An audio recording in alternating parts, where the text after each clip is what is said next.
रामनगर गांव में गोपाल नाम का एक आदमी गन्ने का जूस बनाकर बेचता था। उसके घर में उसकी पत्नी रमा रहती थी, जो घर संभालती थी। गन्ने का जूस बेचकर गोपाल की थोड़ी कमाई हो जाती थी, जिससे उनकी रोजी रोटी का गुजारा चल जाता था। उसी गांव के पास एक जंगल था, जिसमें एक हथिनी रहती थी, जो कि गर्भवती थी। वो हथिनी शिव जी की बहुत बड़ी भक्त थी। एक रोज जब वो जंगल में घूम रही थी, तो उसकी नजर जंगल में पड़ी शिव जी की मूर्ति पर गई। अरे, ना जाने कौन ये शिव जी की मूर्ति को यहाँ छोड़कर चला गया है।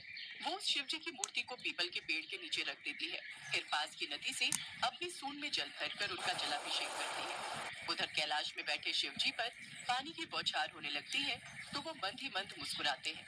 इसी तरह हथिनी अब हर रोज शिव जी का जलाभिषेक करती है और जंगल से फूल तोड़कर उन्हें लाकर शिव जी पर चढ़ाती है। ये उसका रोज का नियम था। एक रोज गर्भवती हथिनी भूख की तलाश में जंगल से निकलकर उस गांव में आ जाती है और सारा दिन इधर उधर भटकने के बाद वो गोपाल की दुकान पर पहुंचती है, तो वो मन ही मन सोचती है, मुझे बहुत भूख लगी है। मेरे पेट में मेरा बच्चा भी भूख के मारे तड़प रहा है। अगर मुझे ये गन्ने खाने को मिल जाए तो कितना अच्छा होगा। हे भोलेनाथ, मेरी मदद करो। तभी गोपाल की नजर उस पर पड़ती है। उस हथिनी की आंखों में आंसू होते हैं। अरे, ये हथिनी ऐसे क्यों देख रही है और इसकी आंखों में ये आंसू? इसे देखकर तो लगता है कि ये पेट से है और शायद इसे भूख भी लगी है। गोपाल उस हथिनी को कुछ गन्ने खिला देता है और सहलाते हुए कहता है, पेट भर के खा ले, और चाहिए होंगे तो बताना।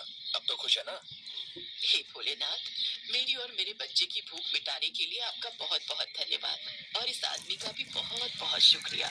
इतना कहकर हथिनी वहाँ से चली जाती है। फिर अगले दिन हथिनी फिर से गोपाल की दुकान पर जाती है और गन्ने खाती है। कुछ दिनों तक ये सिलसिला चलता रहा, लेकिन एक रोज हथिनी जब गोपाल की दुकान में नहीं आती, तो गोपाल का मन उदास हो जाता है। वो सारा दिन हथिनी का इंतजार करता है, लेकिन वो नहीं आती। फिर शाम को अपनी दुकान बंद करके गोपाल घर की ओर चला जाता है। जब वो अपने घर पहुंचता है, तो उसके घर के बाहर वो हथिनी बैठी हुई होती है। उसके पैर में चोट लगी होती है। अरे, तुम्हारे पैर में ये चोट कैसे आई? इसमें से तो खून भी निकल रहा है। ठहरो, मैं अभी पट्टी किए देता हूँ। गोपाल उसके पैर में पट्टी बांध देता है, फिर अपनी पत्नी से कहकर कुछ रोटी बनाकर उसे खाने को देता है। आज तो मैं मरते मरते बच गई। अगर जरा सी और देर होती तो आज तो उस ट्रक के नीचे आकर मैं मर ही जाती। गोपाल और उसकी पत्नी उसे खूब प्यार करते हैं। ऐसे ही कुछ दिन बीत गए। एक रोज जब हथिनी गोपाल की गन्ने की दुकान के बाहर गन्ने खा रही होती है, तो गोपाल की दुकान पर पानी खत्म हो जाता है। वो हथिनी से कहता है, देखो, तुम सावधानी से यहीं रुको और मेरी दुकान का ध्यान रखना। पानी खत्म हो गया है, मैं लेकर आता हूँ। अच्छा? कुछ देर बाद जब गोपाल लौटता है, तो देखता है कि उसकी दुकान के बाहर भीड़ लगी होती है। वो घबरा जाता है। हे प्रभु, कहीं मेरी उस हथिनी को कुछ हो तो नहीं गया? वो डरता हुआ दुकान की ओर भागता है और फिर वहाँ का नजारा देख दंग रह जाता है। हथिनी गन्ने का रस निकालकर लोगों को बेच रही होती है और उसे देखकर लोग आपस में बातें कर रहे होते हैं। वाह भाई, क्या कमाल है! हथिनी गन्ने का रस बेच रही है भैया। है कमाल है भैया, कमाल है। सभी लोग गन्ने के रस उससे खरीद रहे होते हैं। ये नजारा देखकर गोपाल खुश हो जाता है और कहता है, वाह दोस्त, तुमने दुकान का ही नहीं बल्कि मेरे ग्राहकों का भी ख्याल रखा। सचमुच मैं बहुत खुश हूँ। जो तुमने मेरे लिए किया है, उसके सामने तो ये कुछ भी नहीं। अब गोपाल हथिनी को अपने साथ घर ले जाता है और अपनी पत्नी को सारी बात बताता है। सचमुच आज तो इसने कमाल ही कर दिया। सुनिए जी, ये अभी पेट से है, तो क्यों ना जब तक ये बच्चे को जन्म नहीं दे देती, हम इसे अपने पास ही रख ले। मैं भी यही सोच रहा था। दोनों हथिनी का नाम गजनी रख देते हैं और उसे अपने साथ ही घर के बाहर बनी झोपड़ी में रहने को जगह देते हैं। गजनी शिव जी की मूर्ति भी लाकर वहीं रख लेती है और वहाँ रहकर भी वो रोज सुबह उनकी पूजा करती, फिर गोपाल के साथ काम पर चली जाती। अब गोपाल को काम में अच्छी कमाई होने लगी, जिस कारण उसने एक दुकान और खोल ली और उसमें गजनी को बिठा दिया। अब एक दुकान गोपाल और दूसरी गजनी संभालती। अब गोपाल का व्यापार और भी अच्छा चलने लग गया और उसे खूब अच्छी कमाई होने लगी। लेकिन ये बात उसके पड़ोस में रहने वाली शांता और उसके पति मनोज को पसंद नहीं आई। ये रमा तो बड़ा पैसे का रौब दिखाती है। अब तो हर रोज नई नई साड़ियाँ और गहने पहनती है। अरे, ये जिस कमाई पर हम रहे हैं ना, वो सब इस गजनी की वजह से ही संभव हो पाया है। इसी अजूबे को देखने के लिए लोग दूर दूर से गन्ने का रस पीने और अपनी फोटो और वीडियो खिंचवाने आते हैं। तो क्यों ना हम इस मुसीबत को ही खत्म कर दें? फिर दोनों ने गजनी को खत्म करने का प्लान बना लिया। एक दिन जब गोपाल और उसकी पत्नी दूसरे गांव ब्याह में गए थे, तो पीछे से शांता और मनोज गजनी के पास गए। तू रोज रोज का ये खाना खाकर तंग आ गई होगी ना?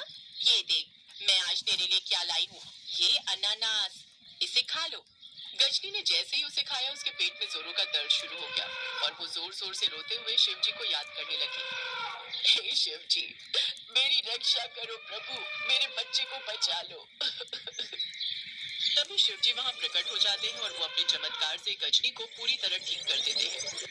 मेरे होते हुए मेरी भक्त का कोई कुछ नहीं बिगाड़ सकता, फिर चाहे वो मनुष्य हो या कोई प्राणी।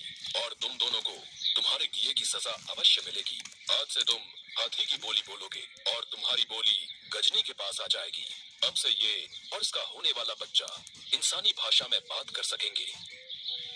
नहीं नहीं प्रभु, हमें माफ कर दो, जो हमने आपके भक्त के साथ ऐसा किया।